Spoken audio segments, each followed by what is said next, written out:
अस्सलामुअलैकुम viewers, this is me your host Simra and you are watching my YouTube channel. तो viewers, हमारे साथ इस वक्त दोबारा फिर से अभिषेक मिश्रा जी ने ज्वाइन किया है, जिनका अपना भी यूट्यूब चैनल है। एज यूजुअल आप जानते हैं कि जिसका लिंक आपको डिस्क्रिप्शन बॉक्स में मिल जाएगा, तो जल्दी से जाइए, लाइक सब्सक्राइब कमेंट और शेयर लाजमी कीजिए। सबसे पहले तो Abhishek ji, thank you so much मेरे चैनल पर आने के लिए, वक्त निकालने के लिए। धन्यवाद। धन्यवाद, आपका शुक्रिया। इट्स अ प्रिविलेज कि आप मुझे निमंत्रण देती हैं, बुलाती हैं, तो अच्छा लगता है। Thank you so much Nimra ji, आपसे बात करके बड़ा ही अच्छा लगता है मुझे। Thank you so much. और आज हम जिस टॉपिक पर बात करने वाले हैं वो बेसिकली बलूचिस्तान से ही रिलेटेड है। पहले भी हमने बलूचिस्तान पर एक वीडियो की है, अब एक और नई स्टेटमेंट आ रही है कि जो बलूचिस्तान की पीएम एग्जाइल है नाइला कादरी, भारत में मौजूद है। गंगा पर जाकर उन्होंने पूजा भी की और कह रही है कि मुझे भारत की सपोर्ट की बहुत ज्यादा जरूरत है। यूनाइटेड नेशंस में जाकर मैं इंसाफ मांगना चाहती हूँ बलूचिस्तान के लिए, और भारत ही है जो यूनाइटेड नेशंस तक मुझे ले जा सकता है, मेरा साथ दे सकता है और हमें आजाद करवा सकता है। तो बार बार भारत का नाम लिया जा रहा है, प्राइम मिनिस्टर मोदी का नाम लिया जा रहा है, बहुत से इंटरव्यूज भी उन्होंने दिए हैं। लेटेस्ट एक और इंटरव्यू उनका आया है। क्या चल रहा है ये तो आप बताइए क्या चल रहा है ये। आप ये जो आजकल इस पूरे, आपकी भाषा में बोलूं तो इस पूरे खित्ते में जो भी चल रहा है वो तो आप ही चला रही हैं। हम लोग तो आपके जो एक्शंस है उसका रिएक्शन ही दे रहे हैं। हमने तो कुछ चलाने की कोशिश ही नहीं की। देखिए, एक बात तो ये सच है कि अगर आप हिस्टोरिकली जाइएगा कि पाकिस्तान की बुनियाद में खोट है, इसमें तो कोई शक नहीं है।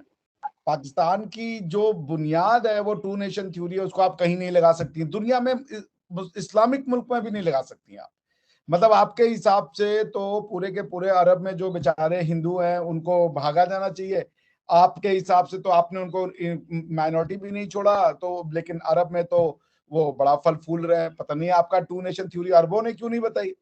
आप तो अरबों से भी ज्यादा मुस्लिम होके बैठ गए ना। दिक्कत तो ये है। मैं आपको एक बड़ी सच्ची घटना बताता हूँ। मेरे एक परिचित की हैं, मैडम है, तो बहुत हाई पोस्ट पे हैं वो।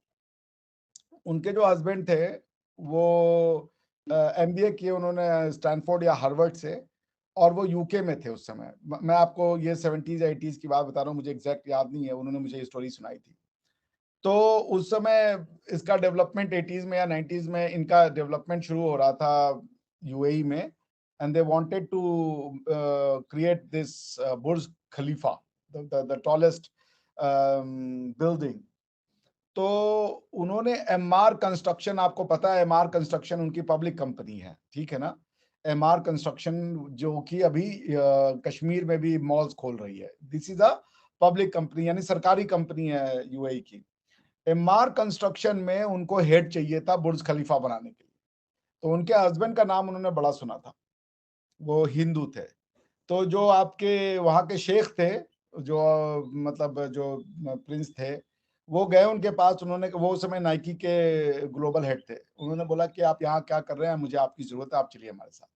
उन्होंने कहा भाई मैं तो खुश हूँ लंदन में, मैं यहाँ से क्या करूँ जा करके। उन्होंने कहा नहीं, आप चलिए, आप जो मांगेंगे वो आपको मिलेगा, मगर ये प्रोजेक्ट आपको हेड हेड करना है। वो गए, उनको जो नीचे वाला पूरा का पूरा एक फ्लोर ही दे दिया गया था कि आप यहाँ रहिए, बनवाइए और ये कीजिए। तो उन्होंने बनवाया। वो हिंदू थे। हालांकि मुझे बहुत बहुत नफरत होती है जब कोई इंसान को हिंदू, मुसलमान और जूस और इसे देखता है। ये मेरे सोच का हिस्सा नहीं है, वो उसका पर्सनल मैटर है। इसके दिमाग में कौन भगवान चल रहा है इसकी गारंटी हम नहीं लेके बैठ सकते, ना आप लेके बैठ सकती है। तो फिर भी आपके दर्शकों के लिए, तो अगर ये टू नेशन थ्योरी है तो वो क्यों ढूंढ रहे थे उनको? वो तो मुसलमान नहीं थे, वो तो हिंदू थे। तो वो आपका जो कंसेप्ट है वो उनके कंसेप्ट से अलग कैसे है?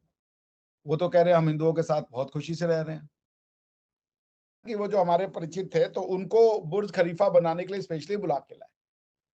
तो उन्होंने उसमें जो है फिर अपना कंट्रीब्यूशन किया और आज बुर्ज खलीफा एक वो है।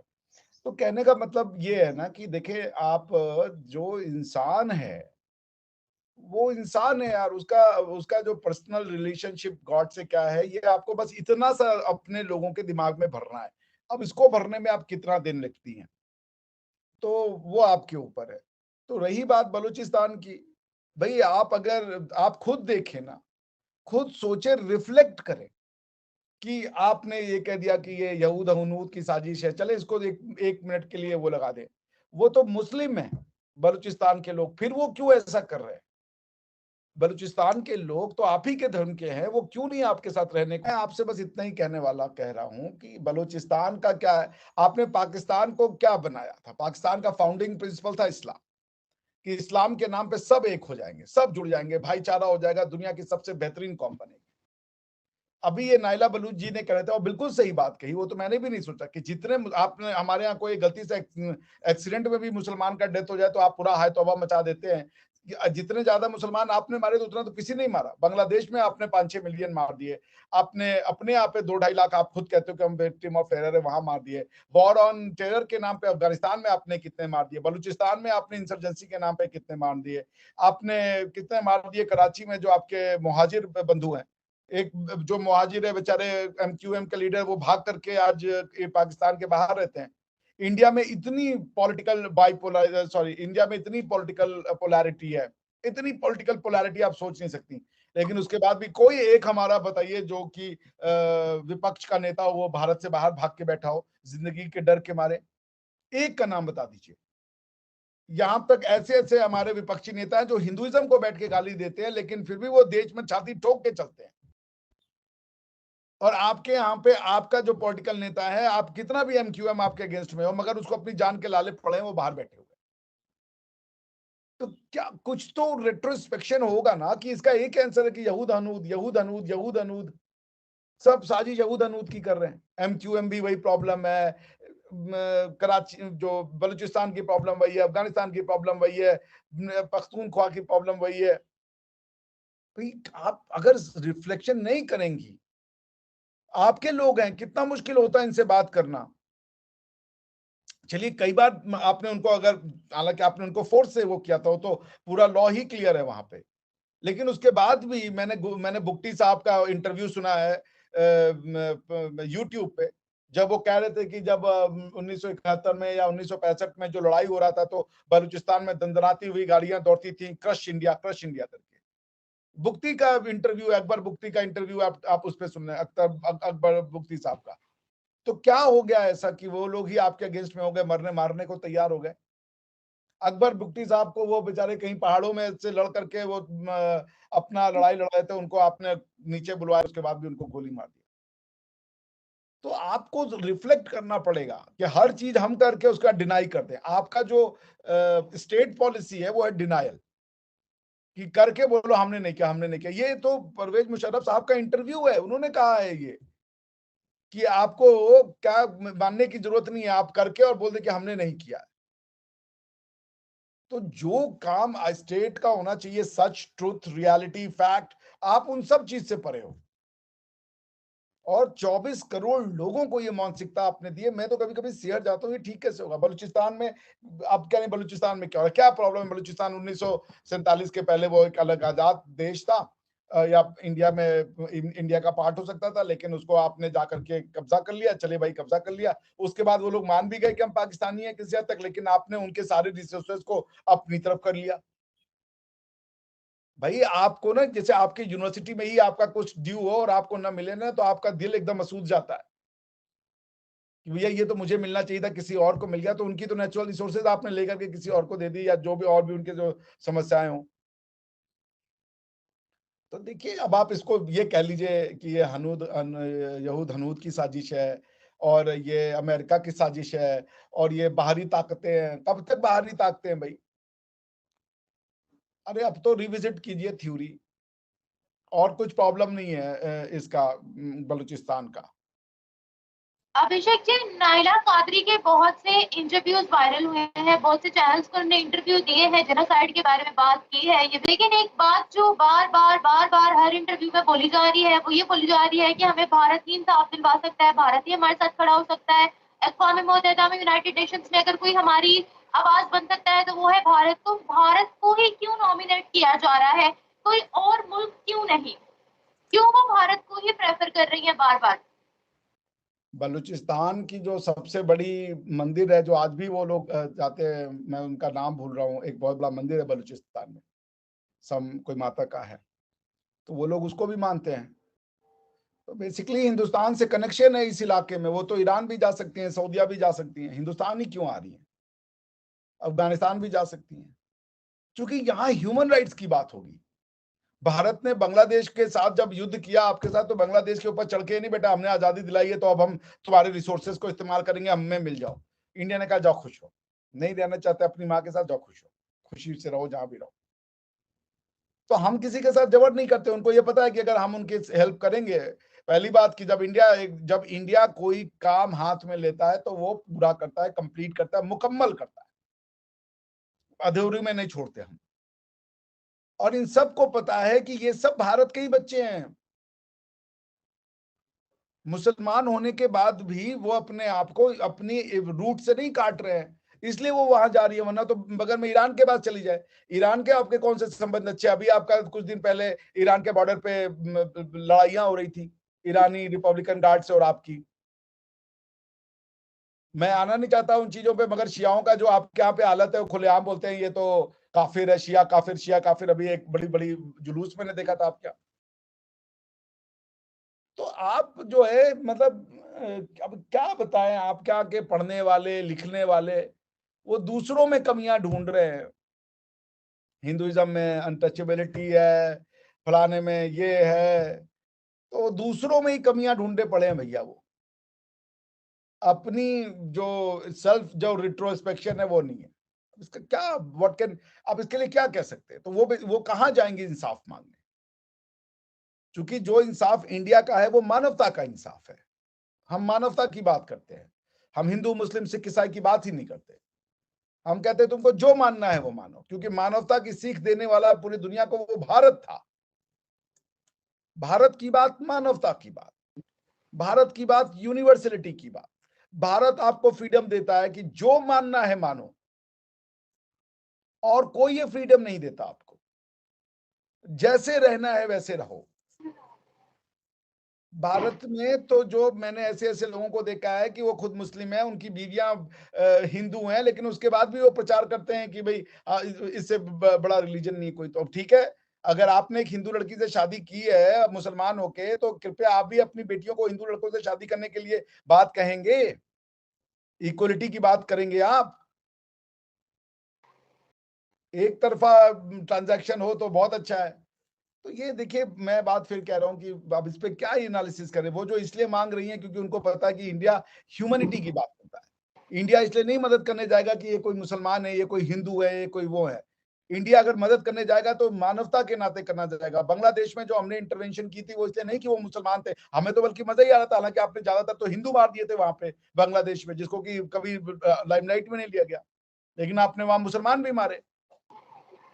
तो हम इसलिए नहीं गए थे कि वहां हिंदू मर रहे या मुसलमान मर रहे हैं, हम इसलिए गए थे कि हम वहां पे इंसानों को बचाने गए। भाई हिंदू और मुसलमान तो तब रहेगा जब वो जिंदा रहेगा।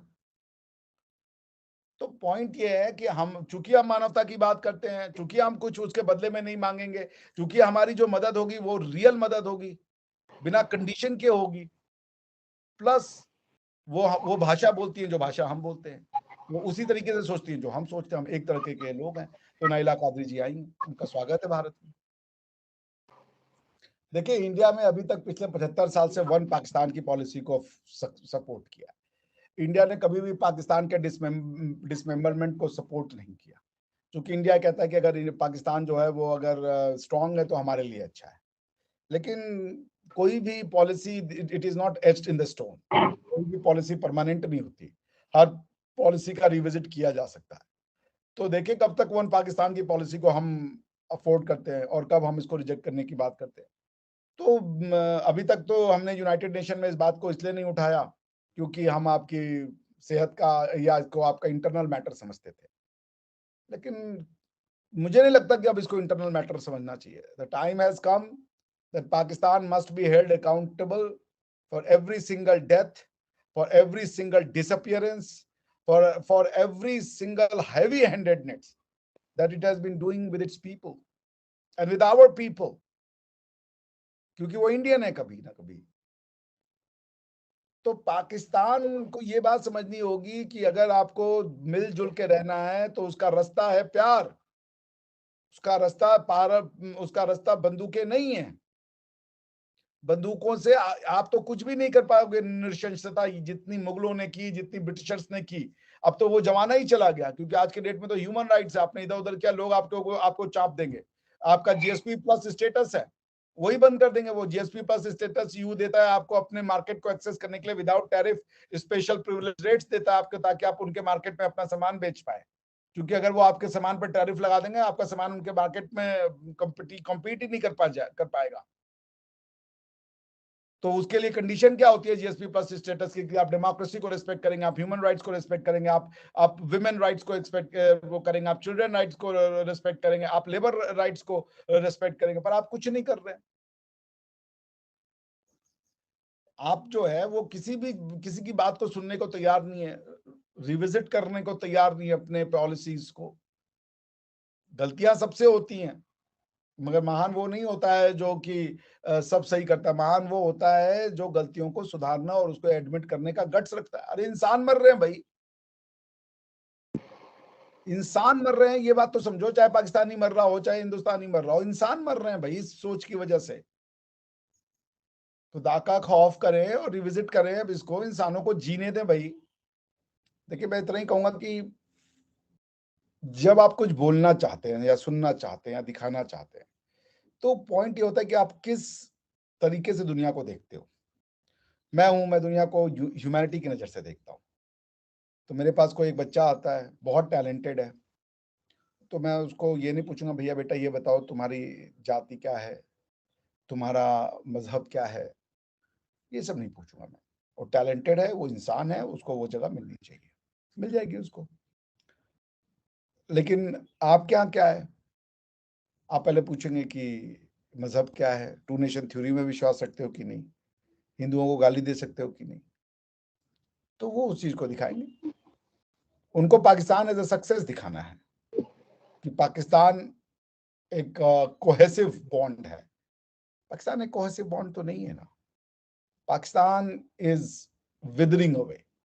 पाकिस्तान को बचाने वाले पाकिस्तान के लोग नहीं है या मीडिया नहीं है, जिनको आप दिन रात गालियां देती हैं, उन लोगों ने पाकिस्तान को बचाया है।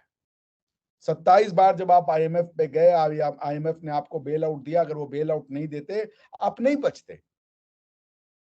अगर आपको यूरोपियन यूनियन अपने यहाँ पे स्पेशल एंट्री न दे और आप वहां से कुछ डॉलर और यूरो न कमा पाए, आप नहीं बचते। You bite the hand that feeds you. उसी हाथ को आप काट लेते हैं जो आपको खाना खिलाता है।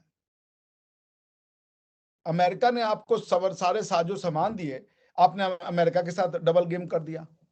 ये भी नहीं आपने लाज रखी कि भैया ये इन्होंने हमारे ऊपर ट्रस्ट करके सारा हमको F-16 दिया है, पैटर्न टैंक दिए हैं, आर्म्स एंड एम्यूनेशन दिए, लेकिन नहीं।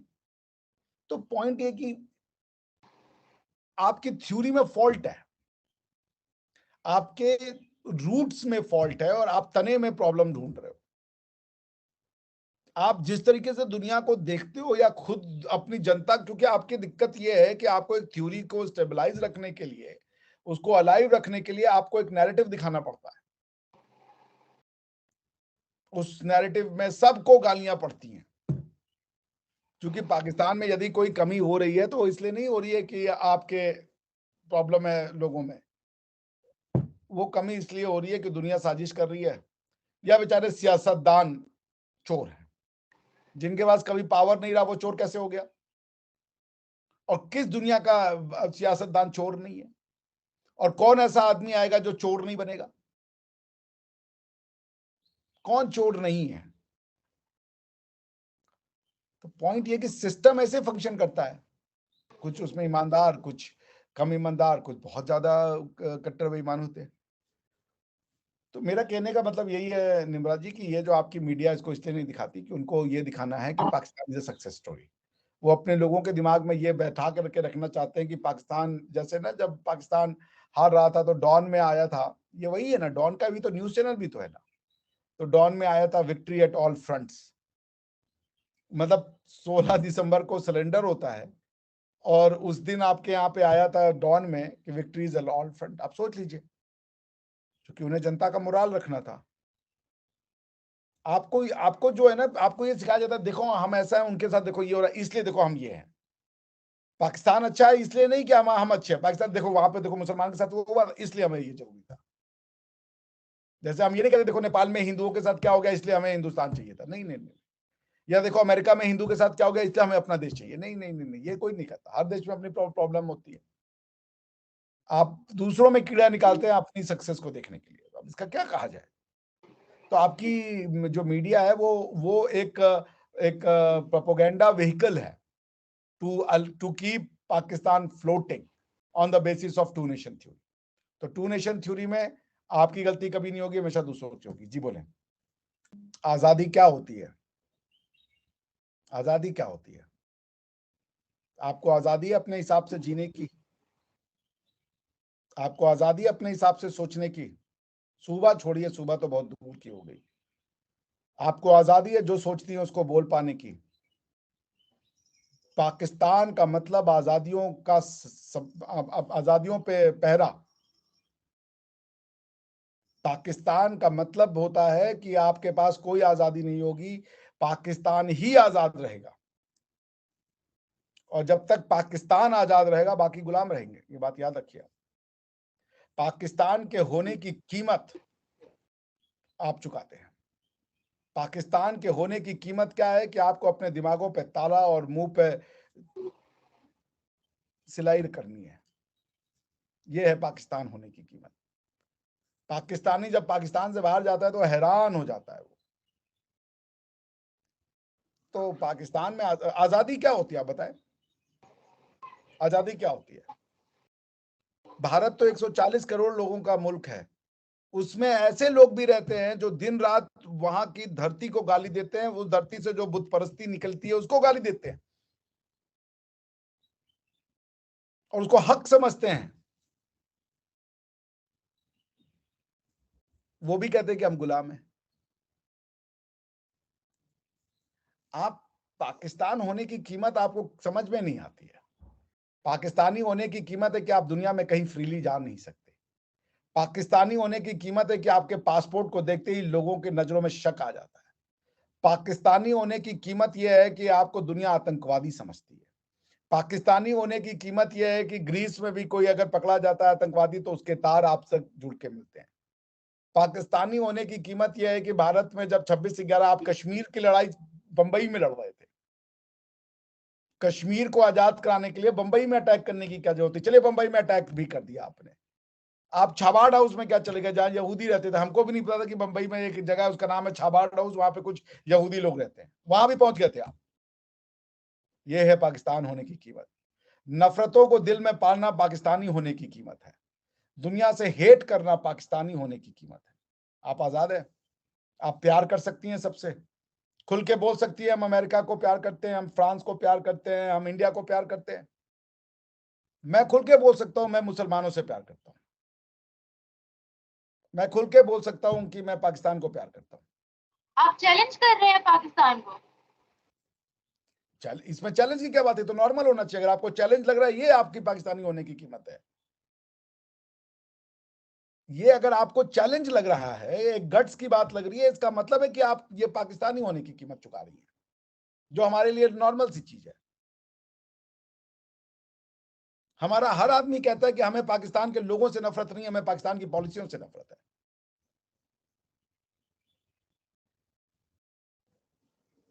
पाकिस्तानी होने की कीमत आपने जो चुकाई है पूरी दुनिया में, वो सना, कौन थी वो एक्टर, सना सना अहमद या जो थी, जो हिंदी मीडियम में इंडिया में काम किया था इरफान के साथ। तो उन्होंने कहा था कि एक बार वो जॉर्जिया जा रही थी और सारे इंडियंस क्रू भी उनके साथ थे, इंडियंस को तो निकाल दिया, जैसे ही पाकिस्तानी ग्रीन पासपोर्ट देखा उसका टंग से घंटी हिल गया, उसने कहा चलो किनारे आओ। ये आप आजाद हैं? आप आजादी चाहती हैं दुनिया को डिस्ट्रॉय करने की। आप आजादी चाहती हैं दुनिया को तबाह बर्बाद कर देने की। आप आजादी चाहती हैं तो क्या कहते हैं वो, गजवाए हिंद करने की। ये आपकी आजादी है। You choose democracy to undo democracy. आप, you are a perfect example of oxymoronic situation. कि आप आजादी चाहती हैं गुलाम बनने की, आप आजादी चाहती हैं मुसलमान बनने की, जबकि आजादी तो इंसान बनने की मिलती है। चलिए अभिषेक जी, हम कोशिश करेंगे कि ये जितनी भी चीजें आपने बताई हैं, जितनी भी खामियां बताई हैं, उस पर काम करें, ज्यादा से ज्यादा पॉजिटिविटी फैलाएं। हम कोशिश करेंगे। तो थैंक यू सो मच कि आपने अपने ऑनेस्ट रिव्यूज दिए, फैक्ट्स पर बात की। फैक्ट्स थोड़े कड़वे जरूर थे मगर फैक्ट्स थे। Thank you so much once again. और इसी के साथ साथ प्रोग्राम को एंड करती हूँ। फिर मिलेंगे एक नए वीडियो के साथ। अल्लाह हाफिज, गुड बाय। अल्लाह हाफिज, बाय बाय।